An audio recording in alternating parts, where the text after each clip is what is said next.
Hello and welcome to another episode of No Ordinary Woman, where we recognise and celebrate women of all ages and all stages of this life. Today I have the gorgeous Linda Bailey joining me. Hi, Linda. Hello, Fiona. How are you? Very well, thank you. That's good. Linda's joined us today to talk about fertility and fostering and all the wonderful things and challenges that go with it. Thank you so much for sharing those things with us, Linda. Thanks so much for having me. So I wanted to start, I know a little bit about your story, and obviously we're highlighting and celebrating your story, but I wanted to start around where you started on your journey with infertility and what that was like for you. So can you just tell us a little bit about what happened when you and your husband decided to try and have a baby? No worries. Well, one of the hardest questions that I ever get asked is, so how many children do you have? And it's the question that absolutely every woman asks another woman, even if you're not sure if they're even partnered up or anything. Yes. So it's a challenging question for us because we have created a family in a really different way. We had got married quite early, and after a couple of years decided, as part of an expression of our faith, that we were going to start fostering, and we brought a teenager into our home. So Joy joined our family when she was 13 years of age. Right. And after a couple of years, even though we had known from my medical history that it was possible that we might not be able to have our own biological children, we thought, well, let's give this a go and see if we can have our own biological baby, as well as mixing fostering into that. So you were trying to have a baby and you've already brought a teenager into your world as well. Yeah, because that's always the best way to do it, isn't it? What were some of those challenges, first of all, with just, you know, you've skipped 0 to 13 and suddenly you've got a tween, well, you've got a, tell me.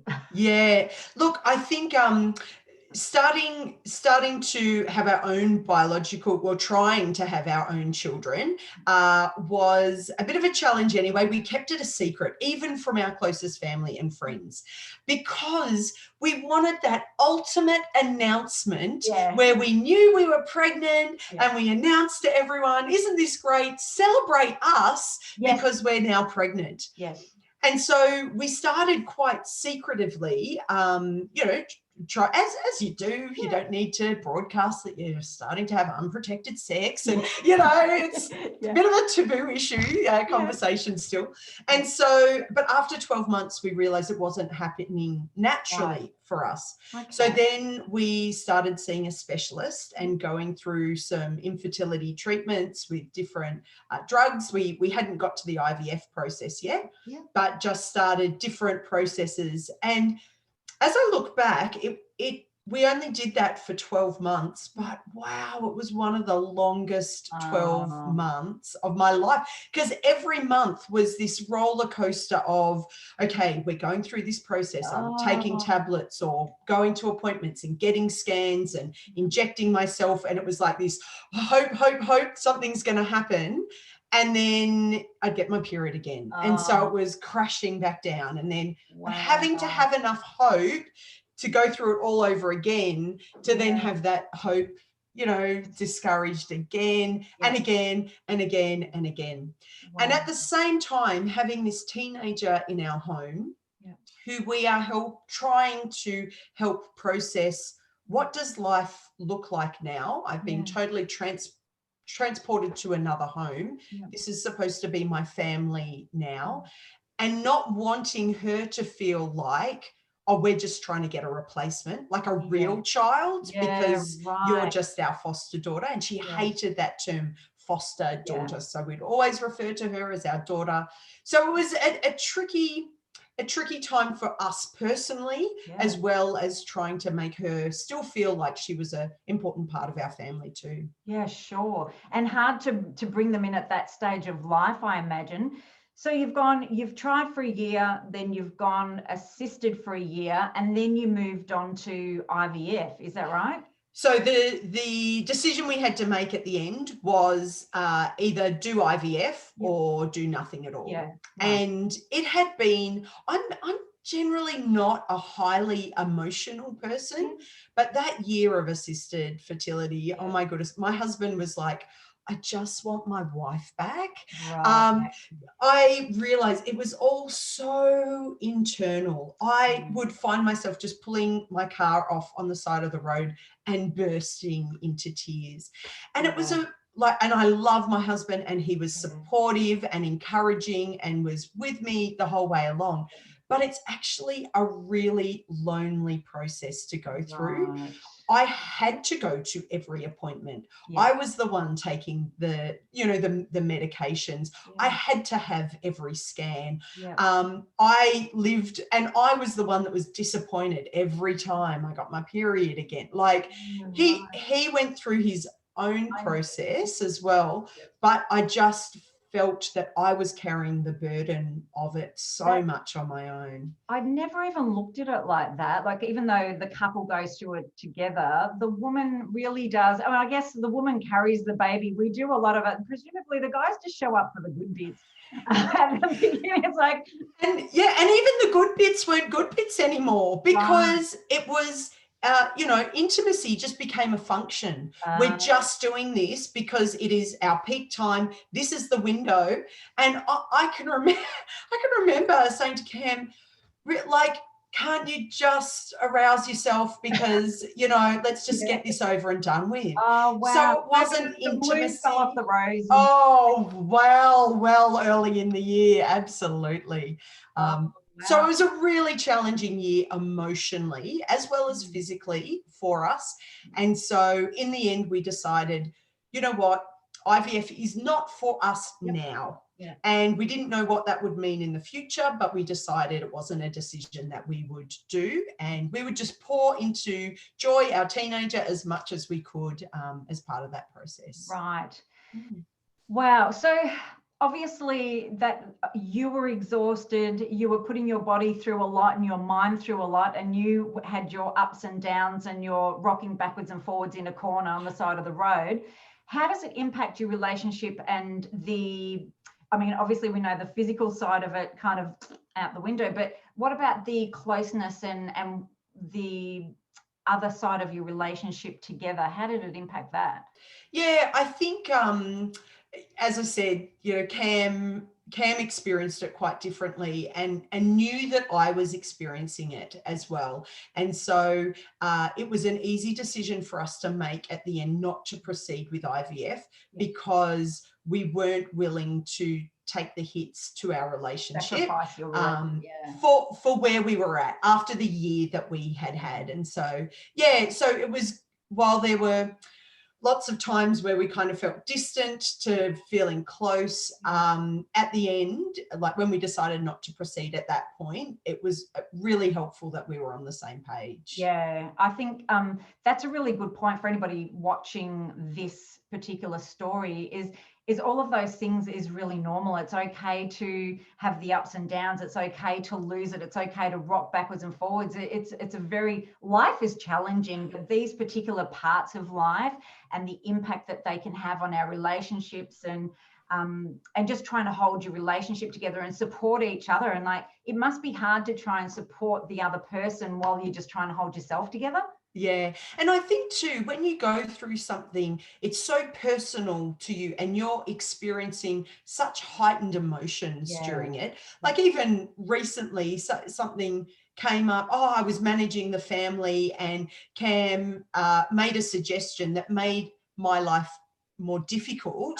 And my first response wanted to be like, you do not understand. And I kind of took a breath. Thankfully, it was over text message, so I had the opportunity to take a breath. And I just thought, of course he doesn't understand, because we still have different roles in our family. I can't expect him to understand exactly what it's like. So how can we work together for the ultimate best outcome while we're experiencing things differently? So is it safe to say that, like all other aspects of relationships, but communication and sharing what you're going through and being open with each other is really, really important going through this? Absolutely. Like, I mean, going through I feel like anything. crap today. Yes. That kind of stuff. Yeah. Yeah, that's right. And just so even he's prepared, so that when I snap or, say something that's not very helpful, Yeah. it gives him a moment to take a breath and go, okay, this may not be about me. Yeah. It might be about something else as well. Fantastic. And I think part of the challenge, though, is knowing yourself well enough to be able to say that, because often you don't realize that you are right at the edge until someone says something to tick you off, and you'll quickly snap, and then it's not until afterwards that you think, oh, that may have been a little bit unrealistic to say that. Yeah. Wow. And so you've had a couple of years of trying to have a baby, and you've been on this roller coaster whilst trying to connect with and help a teenager. Then you threw two other things into the mix, two more foster boys that were brothers.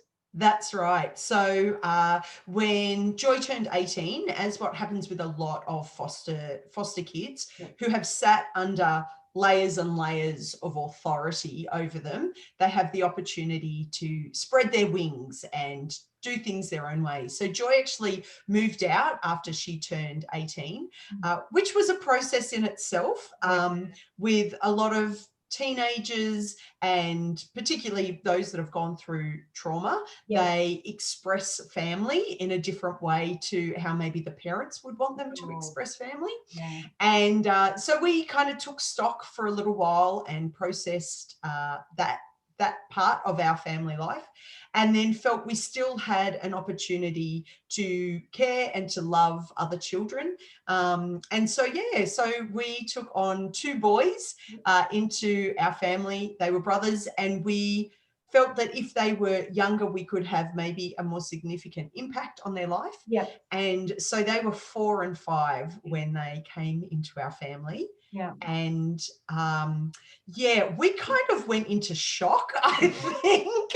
Suddenly having a 4 and 5-year-old, I can remember every night we'd get them to bed, and my husband and I would just sit on the couch kind of staring at each other, eating a block of chocolate each, going, wow, so that was a day. You missed the boot camp. You see, that's the thing, I imagine. Like, so when you have your own kids, or when you have them, even if you've adopted them from babies, you've got from 0 to 4 to prepare yourself for the hell that is about to rain down on you when they're 4 and 5. You guys just got bang. I think a lot of couples, particularly with their first child, that first child is a huge change to their schedule. All of a sudden, you go from being able to pretty much do whatever work you want, do whatever social activities you want, to suddenly you have to prioritize this baby, and your whole schedule changes. We eased into that a little bit with a teenager, because we were still working full time and we could still go out and adapt to things. But with these boys, that's when our schedule really changed to having to adapt to this whole childhood schedule that we live under. Wow. So, that would have, again, another thing that adds pressure. And I know, having done some work with PANDA, the Perinatal Depression and Anxiety Association, that often a high number of non-birth parents can experience postnatal depression on different levels. Did you find, when you brought any of these children into your world, that happened, just out of curiosity? I don't think so. And not that I can think. We were just trying to catch up. We were just trying to keep it probably took us 3 months to feel like, okay, we kind of know how this works now. And then of course they change, and then it's a whole different kind of thing. But we were just scrambling at that stage. That's part of the joys of being a mum. Just when you get a handle on a 4-year-old, they turn 5, and it's like, I don't know how to do this. Like, I've only just worked out this. All right. So in the interest of keeping into our time, so you've got these boys. Your Joy, your teenager, has gone out to explore the world. She then comes back. and is pregnant and comes back into your home.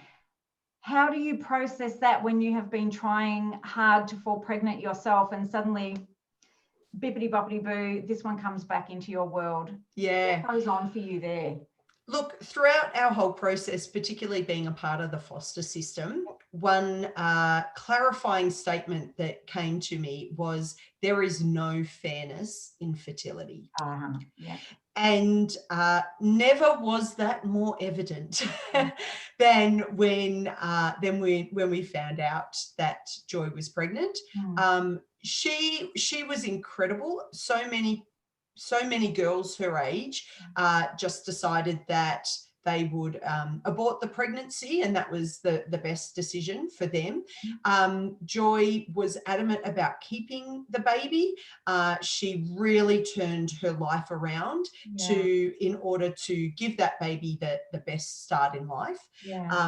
But for me personally, it was so hard not to ask why. Why had this happened? This happened. I just totally turned it in on myself. Why me? Why can't I get pregnant? Even children that we are bringing into our home and incorporating into our family, they can get pregnant, and I can't even get pregnant. And it was the hardest thing for me to process. And to be honest, I am still processing some of these things, even 8 years later, just trying to process the unfairness of our world that often comes to be. So I think that's a really, really clear statement, that there is no fairness in fertility. But I think it's really important in every aspect of life, but in this one, if anyone out there watching is struggling with that, is to know it's okay to feel unfair about it. It's okay to feel that little bit of resentment when somebody else falls pregnant, and to struggle with that. I want to be happy for you, but I want to be sad for me at the same time. And all of the other plethora of emotions that must go through your heart and your mind around other people's experiences. Absolutely. And contain and manage that, though? Yeah, look, it's hard, and it depends depending on the day, to be honest. I think we're told, for me, I felt useless because I couldn't conceive naturally. I felt the one thing, one of the main things that I have been created to do is to give birth naturally, and I can't even do that. And so it does play a lot into your self-worth, into feeling like you have a purpose, that feeling even that I am blessed. How can I be blessed if I can't even conceive my own child? And I think throughout the process of Joy's pregnancy, look, I had to process things really quickly. I was her support person during her prenatal care. I was her support person in the labour ward. And during the whole pregnancy, it was about Joy, and it was about me. As soon as that baby was born, and I can remember he was this squashed little Voldemort. I said when he came out, and suddenly I realised that it actually wasn't about me, and it even wasn't about Joy so much, although she'd made some great choices throughout that pregnancy. But it was now about another child. Who was his own personality and his own being, and brought joy and laughter and unity. And while the other 3 foster children in our home struggled to live with each other, he suddenly became this unifying thing that we all gathered around and we all loved. And like a campfire. He was. There is this beautiful picture that we have of Joy changing Jai's nappy and the other 2 boys looking over like a campfire. He was the one thing that brought us all together. Wow. The blessings in the challenges. Absolutely. Yeah. So apart from all that, like, we could talk forever because the story is so extensive, but then just for those watching and playing at home, then a little miracle happened. That's right. So we had come to the point of realizing that After 3 years of having our foster boys in our home, it was no longer a healthy situation for us all to stay together. And so we processed farewelling them and they moved into another home. So we just poured into Jai. He was about 3 by that stage, and the absolute joy of everyone's life, which was great. And suddenly, totally out of the blue, having given up all hope and really come to peace with not having our own biological child, we found out I was pregnant. And it was a really interesting process for me. We found out at about 8 weeks. Yeah. I was so convinced that I was not pregnant. I thought I had breast cancer instead of being pregnant because my boobs were so sore. And I'm like, well, it's way too early for that to happen. And I can't be pregnant. That's not possible. It probably took me another 8 weeks of so many people showering us with excitement and joy for me to finally catch on to that, to go, this may actually be happening. Wow. I may actually be able to be excited about that. But I was also really aware that at that point, I was actually letting go of a season of my life where I felt I had more authority to speak to others who were struggling with fertility. And I realized as soon as I have my own child, they will just look at me and go, but you don't understand because you have your own child. And it's really easy to say that when you have your own child. And this whole process that I had gone through to allow myself to feel okay and that I am worthy and that I have purpose, even without having a child. Suddenly I had to let go of that and almost reform that as me as a mother with a biological child. Reinventing yourself again. That's right. That's right. Wow. Well, congratulations on Mitchell, isn't it? Yeah, it is Mitchell. Yes. So you've got your full house now with your with all the babies, which have grown up a little bit now. But I guess to wrap it up, I just want to get some clear messages out there for anybody watching. What have been the biggest blessings out of this whole process for you? So if you could pick, say, 4 big blessings. Okay. Wow. I think learning as a mother, whether you become a mother through children coming into your family or biologically from your family, that you actually inherit a whole heap of guilt. As soon as a child comes into your life, all of a sudden you experience guilt of, am I doing the right thing? Should they go to daycare? Should they be sleeping in my bed? Should they still have a dummy? Which school should I send them to? What am I feeding it? Am I feeding it the right food? Has it gone to bed on time? Have I kept it up too long? Is there too much noise? Oh yeah, there's all of that. 460,000 pages worth of things to feel guilty about. That's right.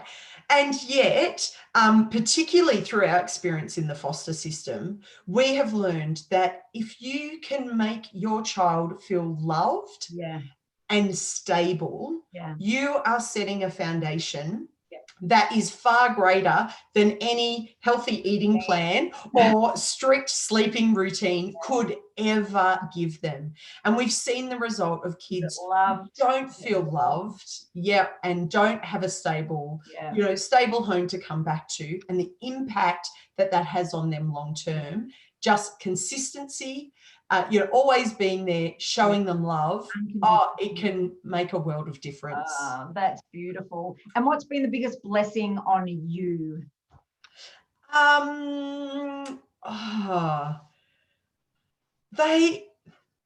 Every child is different.